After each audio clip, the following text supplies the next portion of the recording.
Good evening, folks. Welcome to this dynamic current offering, Insight. You're here with your host, Daniel Hayes, and my co-host, Andrew Blackmer. Yes, sponsored by Octech Solutions. Those are the go-to guys for all your IT needs, whether business or home, as well as blissful blessing events. You got a party, you got a wedding, you got a bar mitzvah, they're who to call. Andrew, good to be back with you again, buddy. Good to see you. It's been, what? A week? A whole 7 days? Yeah, man. I'll tell you, come full circle. Full circle. Time flies, right? Well, let me tell you what we're doing here today at Insight. That's the name of our show. This is the end of the year. Wait a minute. End of the world edition. Yeah. Obviously, if meteors are falling in Russia, it's gotta be, right? I mean... What is the deal with that? They had one 100 years ago. Yeah. Is this the next Tunguska, right? Is that what the one was? Tunguska? Yeah. Tunguska over there in Siberia, 1908. It was the largest since this one that hit just the other day. Now that one didn't even necessarily confirmed hit, right? I mean, yeah. But this one certainly did. Not only was there a smoking gun, there was an actual bullet this time. Yeah, there was a bullet and fragments of bullets that are selling for $2,200 a gram. That is 40 times the value of gold. Looks like people put their money in the wrong mineral these days, didn't they?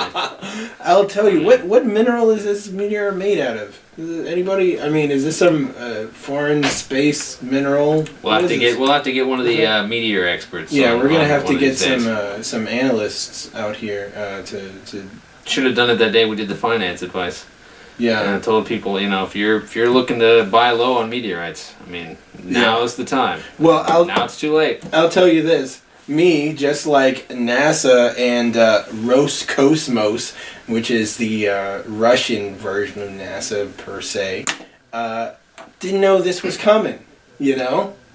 They don't even know how big the actual meteorite was. I mean, originally they said it was 10 tons. Right. I saw somewhere it said 100,000 tons. Right. Now it's 10,000 tons apparently. Yeah. I mean, who knows?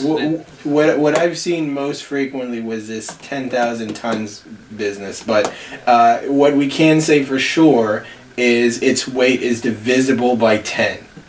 Clearly. We know that much. Yeah, it went through a way station on its way to the Earth. Nobody said 9,586 tons. No, we don't accept that. No.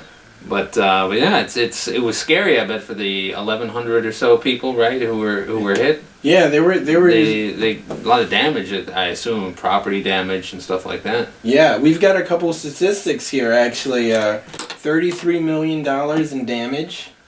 1,500 people injured. It's a lot of broken windows. That's a lot of broken windows. Tell me your theory on this Windows business. I mean, maybe it was the window manufacturers. I mean, they need to drum up business somehow. This is a recession. I mean, come on. Man. I mean, a global recession, right? Windows in Russia are getting fixed tonight. Yeah. I mean, that's what's up. If you were a window, merchant or artisan of some kind, yeah.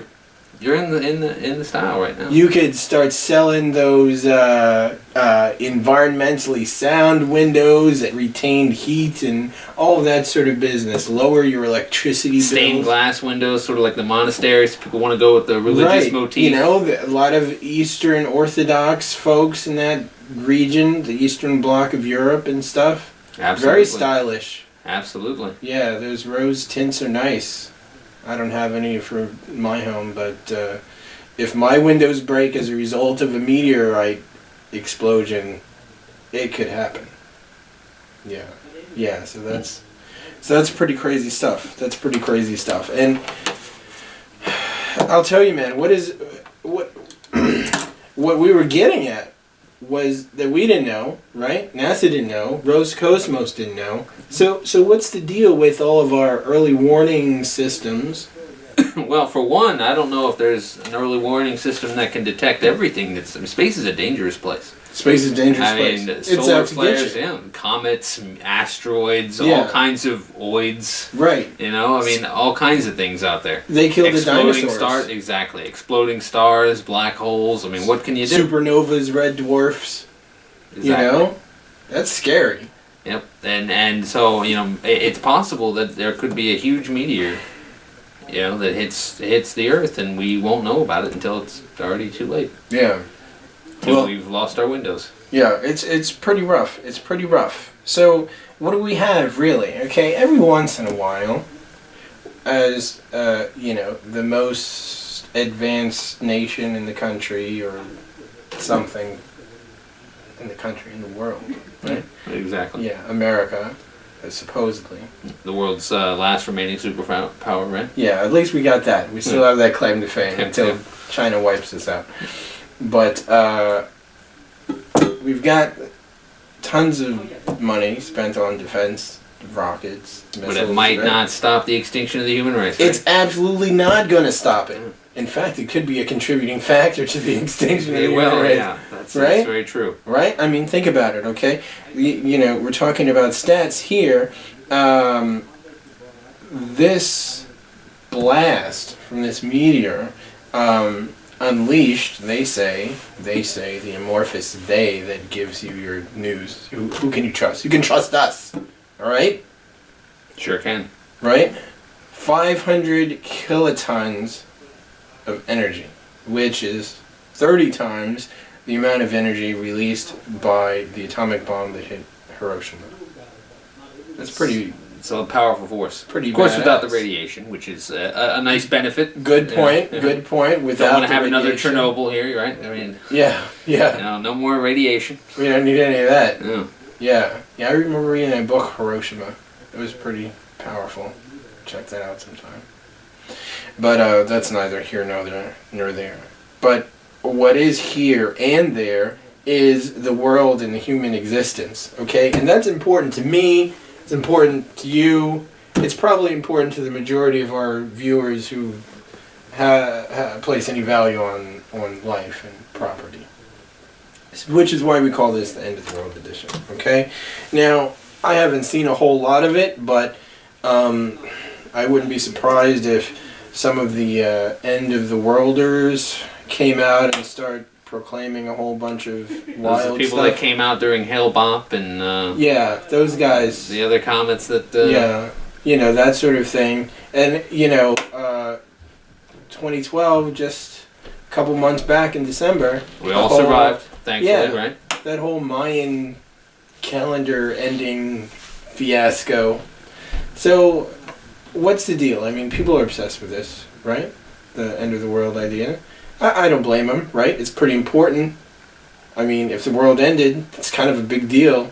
Probably want to know what's going on. Might want to make preparations. Right. Hope your affairs are in Max order. out your credit cards the day before, right?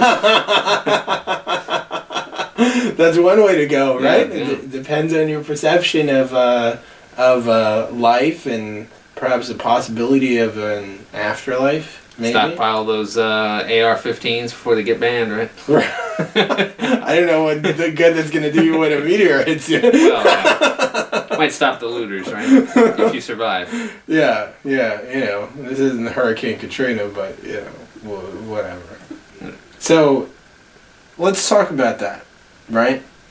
End of the world, from maybe the perspective of a couple groups that have their own ideas about how things are going to go down. I mean, everybody's heard a bunch about the Mayans and stuff, and all that sort of business, and maybe a couple cults or something. But let's delve into something a little bit more traditional, right? I mean, you, Andrew, did your degree in religious studies, right? So I imagine you're familiar with a couple of, you know, end of the world scenarios. I mean, Okay. I've got a couple of my own, you know. So, comets ending the world. Does that fit into any religious ideology? Well, I mean, most, all the Abrahamic religions, and certainly Zoroastrianism, Mazdaism, as some people refer to it as. Mazdaism? I have a Mazda 3. It's actually named after the Zoroastrian deity. Really? The Mazdas are, yes. The Mazdas are. It's Ahura Mazda is the full name of the Zoroastrian deity. Holy of which, guacamole. Yeah, Zoroastrianism is actually named after the prophet Zoroaster. I did not realize that I was an idolater by driving around in this Mazda 3. Well, Do I have to trade in my car? Well, it's up to you to make your own moral judgments on that. Depending on who you ask, right? I mean, some Muslims will say that Mazda is the same deity that Muslims worship, and some people will disagree with that. But, Muslims? I mean, we worship Allah. Right, but there's a lot of people who say that the monotheists that are in the Quran that are talked about, that Zoroastrians are among those, along with the Christians and the Jews and the Sabians. Right, okay. I mean, I'm familiar with Christian, Jewish, Sabian philosophy, and obviously, being Muslim, I'm familiar with that as well. But, so, Mazda, okay, we're talking like this is Supreme God here? Like, the one from the soul creator? Exactly. Really? Okay. Yeah, so him and a dark lord of sorts will duke it out at the end of days, and there's always that conflict. Yep. Well, look, folks, we're gonna take a break. We'll get back to conflicts and end of the world theories, and fortunately, you'll have more to listen to because Dynamic Current is a great media outlet that is producing this show, Insight, sponsored by Octech Solutions, Blissful Blessings events.